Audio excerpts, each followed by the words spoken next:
एक बड़ी खबर आ रही है। हेमंत सोरेन को एमएलए पद के अयोग्य ठहराया गया है। ये झारखंड से बड़ी खबर इस वक्त की निकलकर सामने आ रही है। आपको बता दें कि चुनाव आयोग ने एमएलए पद के अयोग्य ठहरा दिया है।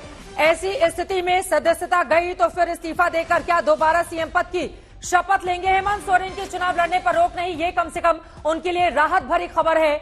लेकिन एमएलए पद के अयोग्य ठहराया गया है, इसका मतलब यह है कि उनको इस्तीफा देकर फिर दोबारा सीएम पद की शपथ लेनी होगी।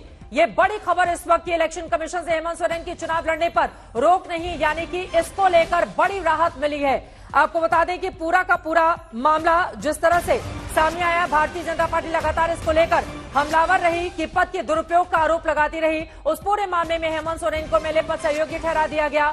हेमंत सोरेन को सीएम की कुर्सी छोड़नी होगी, यानी कि इस्तीफा देना होगा। लेकिन इस्तीफा देने के बाद आपको बताते चले कि दोबारा वो सीएम पद की शपथ ले सकते हैं और इसके बाद 6 महीने के अंदर दोबारा विधानसभा चुनाव भी उनको जीतना होगा।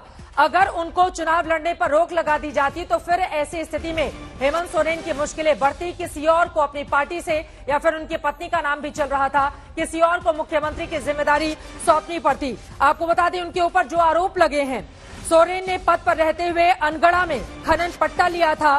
बीजेपी की ओर से यह आरोप लगाया गया कि लोक जनप्रतिनिधित्व अधिनियम 1951 की धारा 9A का उल्लंघन उन्होंने किया। पूरे मामले की 6 महीने तक सुनवाई हुई थी। आपको बता दें संविधान के अनुच्छेद 192 के तहत किसी सदस्य को अयोग्य ठहराने के मामले में अंतिम फैसला राज्यपाल को करना होता है और राज्यपाल की ओर से यह बड़ा फैसला लिया गया। हेमंत सोरेन के चुनाव लड़ने पर फिलहाल रोक नहीं है। संजय शर्मा हमारे संवाददाता जुड़ चुके हैं ज्यादा जानकारी के साथ। संजय, एक तरह से क्या राहत ही मानी जाए? हालांकि कुर्सी सीएम की जरूर छोड़नी होगी, लेकिन चुनाव लड़ने पर अगर रोक लगा दी जाती तो फिर वो उनके लिए बहुत बड़ा झटका होता। संजय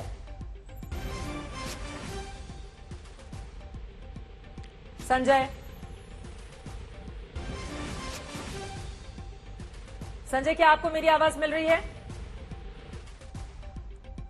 एक बार फिर से अपने दर्शकों को जानकारी हम दे दें। चुनाव आयोग ने एमएलए पद से अयोग्य ठहरा दिया है। हेमंत सोरेन को विधायक पद से अयोग्य ठहराया है। इसी से हेमंत सोरेन के चुनाव लड़ने पर हालांकि किसी भी तरह की रोक नहीं लगाई है।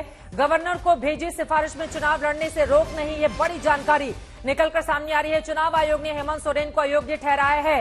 अब इस स्थिति में मुख्यमंत्री की कुर्सी उनको छोड़नी होगी, लेकिन इसके बाद इस्तीफा देकर फिर से वो मुख्यमंत्री की शपथ ले सकते हैं और 6 महीने के अंदर दोबारा विधानसभा चुनाव उनको जीतना होगा। अगर चुनाव लड़ने पर रोक लगा दी जाती तो फिर मुश्किलें उनके लिए बढ़ जाती और अपनी कुर्सी पर किसी और चेहरे को हेमंत सोरेन को बिठाना पड़ता। लेकिन फिलहाल अब इस पूरे मामले को लेकर झारखंड मुक्ति मोर्चा कैसे आगे बढ़ेगा, क्या करेंगे हेमंत सोरेन, इस पर रहेगी हमारी नजर।